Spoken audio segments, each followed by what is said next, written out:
మనము last week ప్రపంచంలో అత్యంత ఖరీదైన విషయం అనేది నేర్చుకున్నాము. అందులో ఐదు విషయాలు ఉన్నాయి. పాపాన్ని కప్పుకోవటము, పాపాన్ని ఒప్పుకోవటము, తర్వాత the high cost of committing sin, the high cost of covering sin, the high cost of confessing sin, the high cost of cleansing sin, the high cost of conquering sin. ఈ ఐదిట్లో మనం 2 నేర్చుకున్నాము. కమిటింగ్ సిన్, కవరింగ్ సిన్ నేర్చుకున్నాము. ఇప్పుడు 3వది confessing sin నేర్చుకున్నాం. Confessing సిన్లో 4 parts ఉంటాయి. ఒకటి confession అంటే ఒప్పుకోవటం, 2వది repentance పశ్చాత్తాపడటం, 3వది I have sinned అంటే నేను పాపం చేశాను, నేను పాపం చేస్తున్నానని దావీదు చెప్తాడు, అలా ఒప్పుకోవటం, 4వది బ్రోకెన్ హార్ట్. ఈ 4 పార్ట్స్ ఉంటాయి. ఈ 4 పార్ట్స్ మనం చూద్దాము. కన్ఫెషన్ ఒప్పుకోలు ఫస్ట్ది. దావీదు ఊరియా వైఫ్ని మాత్రమే కాక లైఫ్ని కూడా తీసుకున్నాడు. మోహించాడు, ఆశించాడు, ఊరియాని చంపేశాడు. పొరుగువాని భార్యను తెచ్చుకున్నాడు. 1 సంవత్సరం పాటు ఆ పాపాన్ని దాచేశాడు. 1 జాన్ 1 యోహాను 1వ అధ్యాయం 9వ వచనంలో మనం మన పాపాలని ఒప్పుకుంటే ఆయన నమ్మదగిన వాడు, నీతిమంతుడు కనుక మనం ప్రతి పాపాన్ని కడిగి పవిత్రపరచడం చెప్పబడుతుంది. కాబట్టి చాలామంది ఏంటంటే పాపాన్ని ఒప్పుకోరు. ఒప్పుకుంటే దేవుడు నమ్మదగిన వాడు, నీతిమంతుడు కాబట్టి ఖచ్చితంగా ప్రతి పాపం నుంచి మనల్ని కడిగి పవిత్రపరుస్తాడు. చాలామంది నేను పాపం చేస్తారు కానీ దేవుని దగ్గర ఒప్పుకోరు. దేవుని దగ్గర కొంతమంది ఏం చేస్తారంటే నేను పాపం చేసినప్పుడు దేవుని దగ్గర క్షమాపణ ఉంది కదా అని పదే పాపం చేస్తారు. క్షమాపణ ఉంది కదా పాపం చేయొచ్చు అనుకుంటారు. అది కూడా తప్పే. వీరికి అసలు పాపం అంటే ఏంటో, పాపం చేయటం వల్ల మనం పే చేయాల్సిన హై కాస్ట్, అంత ఖరీదైన విషయాలు ఏంటో, ఆ పర్యవసనాలు ఏంటో తెలియదు. కొంతమంది పాపం చేసి కూడా ఏం ఫీల్గా పైపెచ్చు గర్వంగా ఒప్పుకుంటారు. ఏమంటారు, చేశాను ఏంటంట అని అనేవాళ్ళు కూడా మనం చూస్తాం. అది కన్ఫెషన్ అంటే ఒప్పుకోలు కాదు. ఒక దొంగ జడ్జి ముందు తను చేసిన పాపాన్ని ఒప్పుకుంటాడు. కానీ మనం ఒప్పుకునేది ఎవరి ముందు? మామూలు మనిషి లాంటి జడ్జి ముందు కాదు. ఈ లోకాన్ని మొత్తాన్ని చేసిన సృష్టికర్త ముందు మనం ఎదుర్కొనే దేవుడు ఈ లోకపు జడ్జి వంటి వాడు కాడు. మన హృదయంలోనిది అంతా ఆయనకు తెలుసు. మనం కన్ఫెషన్ చేసేటప్పుడు ఎదురుగా ఉన్నది ఎవరు?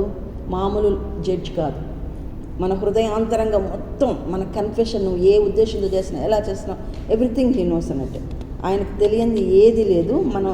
మన యాంగిల్లో ఒప్పుకోవటం కాదు, కానీ దేవుని యాంగిల్లో ఆ పాపం ఎలా కనిపిస్తుందో అలా ఒప్పుకోవటం నేర్చుకోవాలి. కీర్తనలు 51:4 దావీదు ఎలా ఒప్పుకున్నాడంటే నేను కేవలం నీకే విరోధంగా పాపం చేసి ఉన్నానని ఒప్పుకున్నా. అంటే మనం ఒక పాపం చేస్తే దేవుడికి వ్యతిరేకంగా చేసినట్టు. కోర్టు ఆర్డర్ని పాటించకపోతే కంటెంప్ట్ ఆఫ్ కోర్టు అవుతుంది. అలాగే దేవుని ఆజ్ఞల్ని మనం పాటించకపోతే కంటెంప్ట్ ఆఫ్ గాడ్ అవుతుంది. దావీదు చేసిన ఈ పాపంలో 3, 4 అతిక్రమించాడు ఆజ్ఞల్ని. 10 ఆజ్ఞల్లో పొరుగువాని భార్యను ఆశించాడు, హెచ్చరించాడు, హత్య చేశాడు. ఇట్లా దావీదు వంటి అయితే అంత పెద్ద పాపం చేసి కూడా దావీదు విపరీతమైన పశ్చాత్తాపం ఉన్నాడు. కంప్లీట్ పశ్చాత్తాపం. ఇందాక చెప్పిన పశ్చాత్తాపంలో ఉన్న 4 దశలు పొందాడు. దావీదు వంటి పశ్చాత్తాపం మన మనసులో రావాలి. ఇక్కడ పశ్చాత్తాపం గురించి మనం చెప్పుకుంటే ప్రాయశ్చిత్తం అనే దాని గురించి కాదు. ప్రాయశ్చిత్తాన్ని మనం చెల్లించలేం. ప్రాయశ్చిత్తం మన పాపాలకు ప్రాయశ్చిత్తం మనం అసలు ఏం చేసి చెల్లించలేం. మన పాపాలకు ప్రాయశ్చిత్తం చేయగలిగేది దేవుడు మాత్రమే. ప్రాయశ్చిత్తం చెల్లించగల వాని ఎదుట అంటే దేవుని ఎదుట మనము మన పాపాలని ఒప్పుకోవాలి. ఎక్కడ ఒప్పుకోవాలి? ఒక జడ్జి దగ్గర కాదు, ఇంకో దగ్గర, ఆ చేసిన వాళ్ళ దగ్గర కాదు, అక్కడ ఒప్పుకోవాలి అవసరమైతే. కానీ మన పాపాలకి ప్రాయశ్చిత్తం చెల్లించగల దేవుని ఎదుట ఒప్పుకోవాలి. దేవుణ్ణి మనం మన పాపాలతో ఎంతగా బాధపెడుతున్నామన్న గ్రహింపుతో పశ్చాత్తాపం పడాలి. మనం పశ్చాత్తాపంలో మళ్ళీ 3 స్టేజ్లు ఉంటాయి. ఒకటి రిగ్రెట్ అనేది మైండ్లో నుంచి జరుగుతుంది. అయ్యో అనవసరంగా ఈ పాపం చేశాను, అనవసరంగా ఈ పని నేను ఈ మాట మాట్లాడుకుంటే బాగుండేది, ఇచ్చేయకుండా అని ఫీల్ అవుతాం. అది మైండ్లో జరుగుతుంది. అదొక ఫీల్ అవటం. 2వది రిమోర్స్ అంటే తీవ్రమైన పశ్చాత్తాపం. అది ఎమోషన్స్, భావోద్రేకాలతో కూడింది. కొంతమంది చర్చకొచ్చి విపరీతంగా దుఃఖపడుతూ, ఏడుస్తూ, తీవ్రమైన భావోద్రేకాలతోటి పశ్చాత్తాపం పడతారు. బయటకు వచ్చి మళ్ళీ నార్మల్ అయిపోతారు. అది 2వ స్టేజ్ రిమోర్స్. 3వ స్టేజ్ వచ్చేసి రిపెంటెన్స్. పశ్చాత్తాపంలో 3 స్టేజ్లు ఉంటాయి. రియల్ రిపెంటెన్స్ నిజమైన పశ్చాత్తాపం అంటే నిలవెల్ల పశ్చాత్తాపడటం, మనం మనస్సు మార్చుకోవటం, ఇక ఎప్పుడు ఆ పాపం చెయ్యను దేవా అని చెప్పేసి దేవుని యొక్క ఒప్పుకోవటం. దావీదు కూడా తన పాపాన్ని బట్టి ఈ 3 రకాల దశలతోటి పశ్చాత్తాపడ్డాడు, మనసు మార్చుకొని ఒప్పుకున్నాడు. మారు మనస్సు మొదట మైండ్లో స్టార్ట్ అవుతుంది, హృదయం వరకు వస్తుంది. హృదయంలో తీవ్రమైన బాధ అనుభవిస్తాం, మైండ్లో అయ్యో ఫీల్ అయ్యానని స్టార్ట్ అయ్యి హృదయం దాకా వచ్చి హృదయంలో అయ్యో ఎందుకు చేశానని చాలా తీవ్రమైన పశ్చాత్తాపం. దేవునికి విరోధంగా పాపం చేసినందుకు మరి ఎక్కువ బాధ కలుగుతుంది. దావీదు ఏమంటాడంటే నీకు కేవలం నీకే విరోధంగా పాపం చేశానని ఒప్పుకుంటాడు 32:51 కీర్తనలో. కానీ దావీదు ఎవరికి విరోధంగా చేశాడు?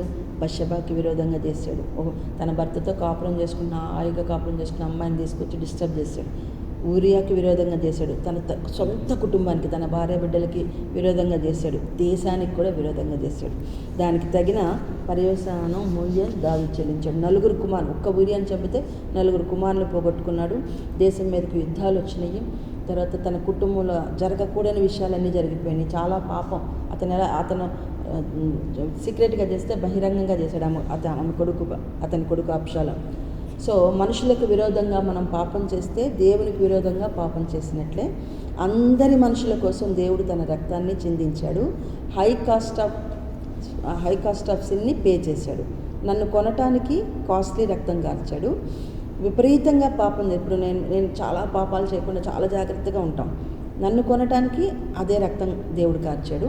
కొంతమంది విపరీతమైన పాపాలు చేస్తుంటారు, ఇక వాళ్ళు చెయ్యని పాపాలను, ఆ వ్యక్తి కోసం కూడా దేవుడు అదే రక్తాన్ని చిందించాడు. కాబట్టి మనము అదే కాస్ట్లీ రక్తాన్ని చిందించాడు, పే చేశాడు. కాబట్టి మనం ఎవ్వరినీ పరచకూడదు. నేను పాపం చేయట్లేదు, నేను పరిశుద్ధుడిని, నువ్వు ఎక్కువ పాపాలు చేసావు అని చెప్పి చాలామందికి ఆత్మీయ గర్వం ఉంటుంది. చర్చెస్లో ఎక్కువగా ఎదుటి వాళ్ళ వైపు వేలెత్తే చూపుతూ ఉంటారు. మన వైపు 4 వేళ్ళు కనిపిస్తున్నాయి అనేది మర్చిపోతూ ఉంటారు. ఎప్పుడు ఎదుటి నువ్వు ఆ పాపం చేసావు, నువ్వు ఆ పాపం, అలా అది చాలా తప్పు. ఎందుకంటే దేవుడు క్షమించడానికి సిద్ధమైన మనసు గల కీర్తనలో ఉంటుంది. దేవుడు వేలెత్తి చూపితే అంటే పాపాలని కనిపెట్టి చూస్తే 34వ కీర్తనలో ఎక్కడ ఉంటుంది, మీరు ఎవ్వరూ ఆయన ఎదుట నిలవలేరు, కానీ ఆయన ఎదుట క్షమాపణ దొరుకుతుంది, కాబట్టి మనం నిలవగలిగామని ఉంటుంది. ఇది తర్వాత 3వ స్టేజ్. ఈ 2 స్టేజ్లు అయిపోయినాయి. ఏంటంటే ఫస్ట్ కన్ఫెషన్ అయిపోయింది, రిపెంటెన్స్ అయిపోయింది. 3వది ఐ హావ్ సిన్డ్, అంటే నేను పాపం చేస్తేనే. దావీదు, నాతాను ప్రవక్త దావీదు దగ్గరకు వచ్చి ఒక కథలాగా అంతా చెప్పి దావీదు నోటి నుంచే తీర్పు తెప్పిస్తాడు. దానికి ఆ గొర్రెపిల్ల కథ అది ఇది చెప్పినప్పుడు, ఒక వ్యక్తి పేదవాడి దగ్గర గొర్రెపిల్లంటే ఒక గొర్రెపిల్లకి బదులుగా 4 గొర్రెపిల్లని చెల్లించాలని దావీదు తన నోటి నుంచే తను తీర్పు చెప్తాడు. ఊరియాకు బదులుగా ఆ తీర్పు తనకే తగులుతుంది. ఊరియాకు బదులుగా ఒకరికి 4 కుమారుల్ని చనిపోయారు, దేశంలో యుద్ధాలు కలిగినాయి. కీర్తనలు 51, 32, 38, 103 రాసి బహుగా పశ్చాత్తాపడ్డాడు. దేవునికి వ్యతిరేకంగా చేసిన పాపాన్ని బట్టి దేవుడి ఎదుట దావీదు పడిన పశ్చాత్తాపాన్ని చూసి దేవుడు క్షమించాడు. నేను పాపం చేస్తున్న అన్నవారు చాలామంది ఉన్నారు బైబిల్లో. కానీ అది పాపం చేశాను అని ఒప్పుకున్న మాత్రాన దావీదులాగా స్వచ్ఛమైన ఒప్పుకోలు కాదు. అలాంటి వాళ్ళ 3 చూద్దాం. నిర్గమకాండం చదవండి ఎవరైనా. 10వ అధ్యాయం 16లో 9:27లో ఒక రెఫరెన్స్ తీసుకొని చదవండి, టైం సేవ్గా అవుతుంది. ఫరో అన్నాడు నేను పాపం చేస్తే 10:16, 9:27. కాబట్టి ఫరో మోషే అహరోనులను త్వరగా పిలిపించి, నేను మీ దేవుడైన యెహోవా ఎడలను మీ ఎడలను పాపం చేసి తిని, మీరు దయచేసి ఈసారి చాలు నేను పాపం చేసి తినని ఫరో నోటితో ఒప్పుకున్నాడు. తర్వాత ఇందాక చదివిన రిఫరెన్స్ ఏంటి, తర్వాత నెక్స్ట్ రిఫరెన్స్ ఇది చూడగా ఫరో అహరోనులను పిలిపించి, ఈసారి పాపం చేసి ఉన్నాను, యెహోవా న్యాయవంతుడు, నేను నా జనులను దుర్మార్గులను. చూసారా, ఆయన ఎంత మంచి ఒప్పుకుంటున్నాడంటే, నేను పాపం చేశాను, యెహోవా న్యాయవంతుడు, నేను నా జనులు దుర్మార్గులని. ఇది జనం చూస్తే మనం మోసపోతాం, అసలు ఎంత మంచి పశ్చాత్తాపం పొందాడో అనుకుంటాం. కానీ అదే అతను 9:34 వచ్చిన చూడండి, తెగులాగిపోగానే మర్చిపోతాడు. వర్షమును వడగండ్లను ఉరుములను నిలిచిపోవడం చూసి అతడును అతని సేనకులను ఇంకా పాపం చేయొచ్చు, తమ హృదయములను కఠినపరచుకోవచ్చు. చూసారా, ఆ కష్టం వచ్చినంతసేపు నేను పాపం చేశాను ఒప్పుకుంటాడు. మరుక్షణం ఎప్పుడైతే తీరిపోతుందో వెంటనే హృదయాన్ని గట్టిపరుచుకుంటాడు. అది నిజమైన పశ్చాత్తాపం కాదు. అది అంటే అది మొదటి దశ పశ్చాత్తాపం లాంటిది. రెండవదిగా సౌలు మహారాజు, రాజైన సౌలు కూడాను 2 సమూయేలు 15:24లో నేను పాపం చేశాను జనుల వల్ల అని ఒప్పుకుంటాడు. కానీ అది మనపూర్వకంగా పలికింది కాదు. సాదోకును లేవీలందరూ దేవుని నిబంధన మందసమును మోయిచు అతని యొద్ద ఉండిరి. 2 సమూయేలు 15:24 చదవండి. వారు దేవుని మందసమును దింపగా అబ్యాతారు వచ్చి పట్నంలో నుండి జనులందరిని దాటిపో వరకు నిలిచెను. కాదు నేను ఈ జనుల వల్ల నేను పాపం చేశానని అంటాడు. 2 సమూయేలు 15:24 సాదోకును లేవీలందరూను అదేనా? మీరు చెప్పింది అయితే 15:27 కదా మేడం. అయితే నేను 24 చెప్పాను. 2 సమూయేలు 1 సమూయేలు అనుకుంటా. మొదటి సమూయేలు చదవమ్మా. సరే మొదటి సమయంలో క్లియర్గా ఉంటుంది ఈ జనుల వల్ల నేను ఈ పాపం చేశాను. సారీ, దావీదు ఈ మాటలతో మొదటి సమూయేలు 15:24 22 ఉన్నాడు. 15 నాకు నా బైబిల్ ఉంటే ఆ బైబిల్ నేను చెప్తాను. సౌలు జనులకు భయపడి జనులకు జడిసి వారి మాట కరెక్ట్. వినినందున నేను యెహోవా ఆజ్ఞను నీ మాట నుండి పాపం తెచ్చుకుంది కాబట్టి నీవు నా పాపమును చాలు సౌలు జనులకు జడిసి. రిఫరెన్స్ కరెక్ట్గా చెప్పండి. 15:24 1 సమూయేలు 15:24 ఒకటి బదులు 2 చెప్పా. సారీ, 15:24. సౌలు జనులకు జడిసి నేను పాపం చేశానని ఒప్పుకున్నాడు నోటితో, కానీ అది లోపల నుంచి నిజమైన తీవ్రమైన పశ్చాత్తాపంతో వచ్చింది కాదు. ఎందుకంటే మళ్ళా అదే ఇదిగా ఉన్నాడు. సో మూడవదిగా ఇస్కరియోతు యూదా. ఇవన్నీ చదువుకోవద్దు. ఇస్కరియోతు యూదా మనకు తెలుసు కాబట్టి టైం సరిపోదు కాబట్టి మత్తయి 27:35లో నోటితో పలికాడు. చదవండి. ఇది కూడా నోటితో పలుకుతాడు. నేను పాపం చేస్తున్నానని బాగా ఫీల్ అయ్యి, ఇక్కడ ఈయన రెండవ దశ పశ్చాత్తాపానికి రిమోర్స్ అంటారు. రిమోర్స్ తీవ్రమైన పశ్చాత్తాపం పొందాడు ఇస్కరియోతు యూదా.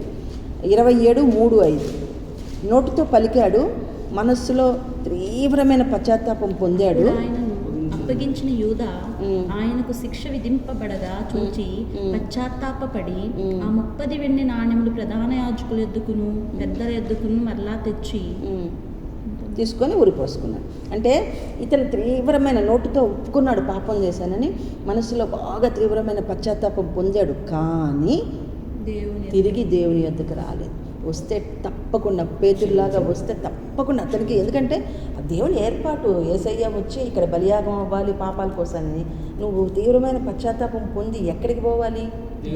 దేవుని యొద్దకు రావాలి. ఎవరైనా సరే మనం పాపం చేయగానే మొట్టమొదటి జరిగేది ఏంటంటే దేవుడి నుంచి దూరం అయిపోతాం. ఏదన్నా పాపం చేస్తే మనకి ఫీల్ కలుగుతుంది, అయ్యో దేవుడికి ఇది పాపం, ఏది వ్యతిరేకంగా పాపం చేశానని. ఇక దేవుడి దగ్గరికి వెళ్ళడానికి మనకు మనసు రాదు, ప్రార్థన చేసుకోబుద్ది కాదు, చర్చికి వెళ్ళబుద్ది కాదు. అదే సాతాను చేసే కుట్ర కరెక్ట్ చెప్పాలంటే. కానీ వెన్ యూ కమిట్ ఒకటి సేయింగ్ ఉంది ఏంటంటే, when you commit any sin don't run away from God but run in to God. పాపం చేయగానే దేవుడికి దూరంగా నెట్టు వేయబడతాం మన మనసును బట్టి, సాతానుడు పెట్టే నేరారోపణను బట్టి. కానీ పాపం చేసినా సరే దావీదులాగా ఆయన దగ్గరకే వచ్చి పడాలి. నేను జీవం కలిగిన దేవుని చేతిలోనే పడతానని దావీదు అంటాడు చూడు. ఆ రిపెంటెన్స్ వచ్చి ఆయన చేతిలో పెడితే ఆయన దగ్గర కృపా కనికరం దొరుకుతుంది. కాబట్టి ఆయన క్షమించడానికి సిద్ధమైన మనసు క్షమిస్తాడు. అది గుర్తుపెట్టుకోవాలి. ఈ విషయంలో ఇస్కరియోతు యూదా తప్పిపోయాడు, నశించిపోయాడు. నిజమైన పశ్చాత్తాపం పేతురు పొందాడు. ఈ పేతురుది కూడా మనకు అందరికీ తెలుసు, చదవకపోయిన పర్లా. మత్తయి 26:69-75 నుంచి ఉంటుంది. పేతురు 3 స్టేజెస్లో, ఇందాక నేను చెప్పిన రిగ్రెట్, రిమోర్స్, రియల్ చదవక్కర్లేదండి, సరిపోదు టైము.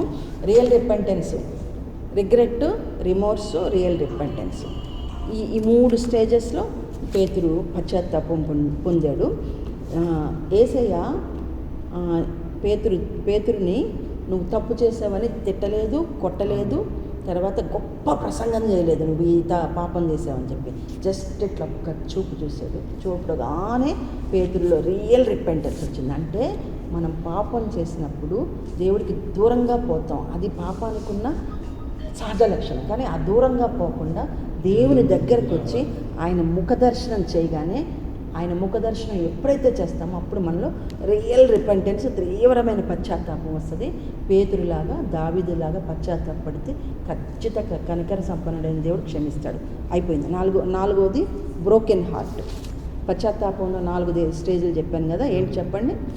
పశ్చాత్తాపంలో 4 స్టేజ్లు. కన్ఫెషన్, ఒప్పుకోలు ఫస్ట్ది, తర్వాత రిపెంటెన్స్, తర్వాత ఐ హావ్ సిన్డ్, నేను పాపం చేస్తుంది. 4 బ్రోకెన్ హార్ట్. బ్రోకెన్ హార్ట్ అంటే విరిగి నలిగిన హృదయం. పాపం ఒప్పుకోవటం చౌకబారం విషయం కానే కాదు, అది చీప్ విషయం కాదు. పాపం, నువ్వు చేసిన పాపాన్ని దేవుడు ఎంత ఒప్పుకుంటున్నావు అంటే దేవుడు ఎంతో కాస్ట్ పే చేస్తున్నాడు. సింప్లీ సారీ చెప్పటం అంతకంటే కాదు, అది మాటకారితనం అసలే కాదు. కొంతమంది మాటికి పాపం చేసి సరే సరే సరే సరే అని ఎదుటోళ్ళని ప్లీజ్ చేయటంగా ఒప్పించాలని చూస్తారు. ఇఫ్స్ లేవు. ఒకవేళ నేను పాపం చేస్తే క్షమించు అని దేవుని యొద్ద అడుగుతారు. ఇఫ్స్ లేవు, బట్స్ లేవు, సాకులు చెప్పకూడదు. మనం పాపం ఒప్పుకునే విషయంలో దావీదు వంటి వైఖరి కలిగి ఉండాలి. నేను పాపిని, స్వభావ సిద్ధంగా నాలో పాపం ఉంది, పాపం చేయటం నా నేచర్ అని చెప్పి ఒప్పుకున్నప్పుడు అప్పుడు దేవుడు క్షమిస్తాడు. నాలో మొదట్లోనే పాపం ఉంది, నా హృదయంలో బై డిఫాల్ట్ పాపం పుడుతుందని దావీదు ఒప్పుకున్నాడు. ఏమంటాడు తెలుసా? ఈ రిఫరెన్స్లు ఉన్నాయి 51:32 కీర్తనలో. క్రైస్తవులమైనప్పటికీ, మనము రక్షించబడినప్పటికీ మనలో పాప స్వభావం తప్పకుండా ఉంటుంది. పాప నైజంలో పుట్టాం కాబట్టి పాపం చేస్తాము. అన్యులు చేసే ప్రతి పాపం మనం చేస్తాం. ఎంత గొప్ప దైవజనుడైనా పాపం చేయకుండా ఉండడు. నేను పాపిని కాను అన్నవాడు ఇక అబద్ధికుడు అన్నట్టే అర్థం. పాపి కానివాడు ఒక యేసుక్రీస్తు మాత్రం. నాలో పాపం ఉందని ఎవరైనా స్థాపించగలరా అని అనేవాడు. ఇంకా ఎవరు ఎంత గొప్ప దైవజనులు అయినా సరే చేస్తాడు. అన్యులు చేసే ప్రతి పాపం మనం కూడా చేస్తాం. దావీదు అవుట్రైట్గా ఒప్పుకున్నాడు. కీర్తనలు 51:6లో నీవు అంతరంగంలో సత్యం కోరు. 51:6లో అంతరంగంలో సత్యాన్ని కోరుతున్నావు. సారీ చెప్పందే పని అవదు అని చెప్పి చాలామంది సారీ చెప్పేవాళ్ళు ఉంటారు. కానీ అంతరంగంలో ఉండి రావాలి ఆ సారీ, పెదాల్లో నుంచి కాదు. 51:10 కీర్తనలు 51:10 చదవండి. నా అంతరంగంలో మనసు పుట్టించమని దావీదు కోరుకుంటున్నాడు. అంటే నిజమైన మారు మనస్సు హృదయంలో నుంచే కలుగుతుంది, నోటి మాటలోంచి కాదు, మైండ్లోంచి కాదు, జ్ఞానంతో కాదు, ట్రిక్స్ ప్లే చేసి కాదు. 51:16లో కూడా బలిని కోరువాడని కానని ఉంటుంది. దావీదు అర్పించదని. దావీదు ఏమంటున్నాడు తెలుసా? దావీదు మహారాజు, ఆయన దగ్గర వెండి బంగారాలు, గొర్రెలు, గొడ్లు, ఎడ్లు, మేకలు ఎన్నో ఉన్నాయి. ఒకవేళ బలి అర్పించేసేస్తే నా పాపం పోతుందంటే ఎన్ని వేల గొడ్లనైనా, ఎన్ని వేల ఎడ్లనైనా, ఎన్ని వేల గొర్రెలైనా అర్పించేసి చేయగలడు. కానీ అది కాదు. దావీదుకి అప్పుడే తెలుసు ఆయన కరుణ వల్ల, ఆయన కృప వల్ల, ఆయన కనికరం వల్లే మనం క్షమించబడతామని. వెలగల బలులు అర్పించగల సామర్థ్యం దావీదుకి ఉంది, కానీ దేవుడు అది కోరట్లేదని ఆయన గ్రహించాడు. దావీదు హృదయం విరిగి నలగకపోతే ఆ పాపమునికి ప్రాయశ్చిత్తం కలిగేదే కాదు. ఒక తప్పు చేసి ఆయా బలులు అర్పణలు అర్పిస్తే పాపం కడగబడదు. అని వీళ్ళంతా పాపం చేయగానే ఏదో ముడుపు కట్టుకుంటారు, అది కాదు. బలులు అర్పణలు పాపాన్ని కడగలేవు. 17వ వచనంలో విరిగి నలిగిన మనస్సే నీకు ఇష్టమైన బలి అని చెప్తాను. The high cost of sin, పాపానికి చెల్లించాల్సిన గొప్ప వెల ఏంటంటే హృదయం పగిలిపోవాలి, విరిగి నలిగిపోవాలి. The high cost of sin, పాపానికి చెల్లించాల్సిన గొప్ప వెల హృదయం పగిలిపోవాలి, విరిగి నలిగిపోవాలి. అంటే నా దేవా నన్ను యాక్సెప్ట్ చేయవా, నన్ను అంగీకరించవా అని చెప్పి బ్రోకెన్ హార్ట్తో, విరిగి నలిగిన హృదయంతో అడగాలి, పెదవులతో కాదు.